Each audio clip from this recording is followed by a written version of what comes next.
অতীতে বাজেট ঘোষণার পরে এই মালামালের মূল্য 10 থেকে 20% বৃদ্ধি পেত।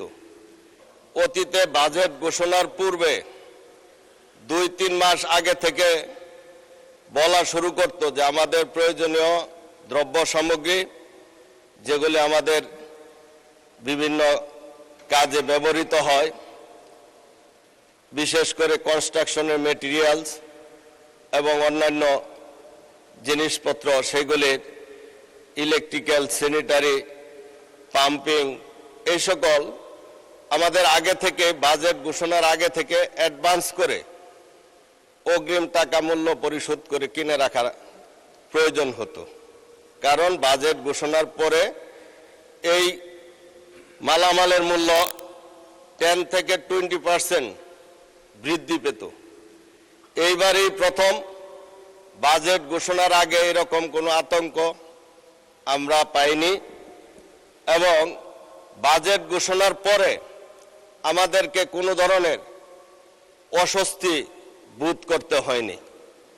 অতীতে আমরা দেখেছি বাজেট ঘোষণার দিনেই সারা বাংলাদেশে অসংখ্য মিছিল, মিটিং হয়েছে। বাজেটের এই অংশ খারাপ, এই অংশ জনবিরোধী। এইবারই প্রথম বাজেট ঘোষণা হয়েছে যে বাজেটের পক্ষে মানুষ তার সাড়া দিয়েছে, বাজেটের পক্ষে মিছিল করেছে।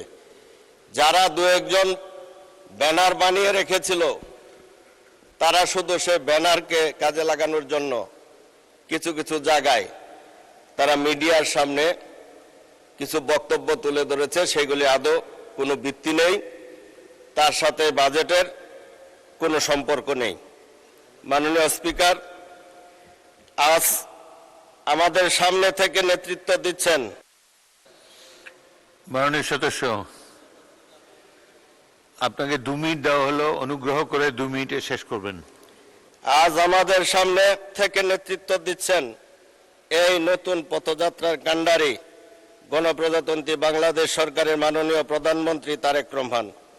তার ওই দূরদর্শী নেতৃত্বে 31 দফা রাষ্ট্র সংস্কার জাতীয় সনদের রূপরেখা বাস্তবায়নের প্রত্যয় নিয়ে আমাদের অর্থ ও পরিকল্পনা মন্ত্রী জনাব আমির খসরু মাহমুদ চৌধুরী 11 জুন এই মহান সংসদে 2026-27 সনের অর্থ বছরের বাজেট পেশ করেছেন। এই বাজেট কল্যাণমুখী, গণতান্ত্রিক, মানবিক, অন্তর্ভুক্তিমূলক, সমৃদ্ধির বাজেটকে আমরা সম্পূর্ণভাবে সমর্থন জানাচ্ছি।